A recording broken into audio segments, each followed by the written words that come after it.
For today's video, ipapakita ko naman sa inyo kung paano ko i-imbak yung mga naani kong celery. Itong mga nasa plato ay kakainin namin na hilaw lang, kaya ibabalot ko lang ito sila sa aluminum foil at ilalagay sa refrigerator para manatili silang fresh and crispy for up to 4 weeks or so. Yung mga matitigas naman na stalks ay i-juice ko at yung mga dahon ay gagawin kong celery broth. So ito na yung mga stalks, binalot ko na siya sa foil. Ilalagay ko na lang ito siya sa ref para meron kaming pangkain for the whole month. Ito naman yung mga matitigas na stalks, juice ko lang sila.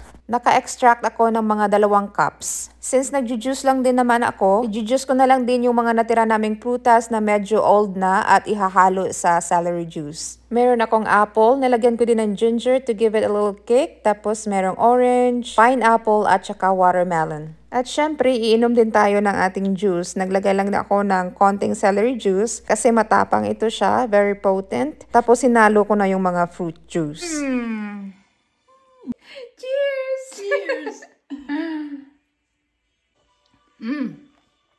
One way to eat your vegetables. That'll cure what ails you, I'm sure.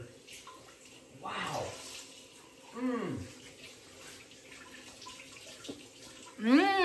Yung sobrang juice ay nilagay ko naman sa aking water bottle at sa isang jar para inumin namin tong mag-asawa for this week. Tapos yung mga natirang celery juice ay nilagay ko sa ice cube tray at nilagay sa freezer. At nang naging frozen na ang mga ito, tinanggal ko siya sa tray at nilagay sa quart size na freezer bag. Gagamitin ko ang mga ito pag nagawa ako ng smoothie or kung mag-juice ako ulit ng mga prutas. And then binalik ko lang ito sa freezer. Isinama ko siya dito sa mga wild berries na ginagamit ko panggawa ng juice at smoothie. Lastly, ipaprocess ko naman tong mga dahon. Pinakuluan ko lang ang mga ito hanggang sa ma-extract yung kanyang flavor at yung kanyang katas. At nung medyo lumamig na siya, tinanggal ko yung mga dahon. If you like, pwede nyo ring i-puree yung mga dahon para may dagdag na fiber sa celery broth. But hindi ko nagagawin sa batch na ito kasi second batch na itong ginawa ko. Marami na akong na-imbak na pureed na dahon ng celery. Gumamit lang ako ng strainer para matanggal pa yung mga natirang dahon. Then, nilagay ko lang sila sa quart size na freezer bag. Mga 3 cups nito ang nilagay ko sa each bag. 6 quarts bag lahat yung nagawa ko. I plan to use them sa paggawa ng cream of celery soup, chicken noodle soup, at kahit sa ano pang klase ng soup na gagawin ko, pwede kong gamitin ang mga ito. At pagkatapos, nilalagay ko sila sa freezer para maimbak ko sila for the winter. Sana may natutunan kayo ulit kung paano mag-imbak ng mga gulay. Yan lang. Bye!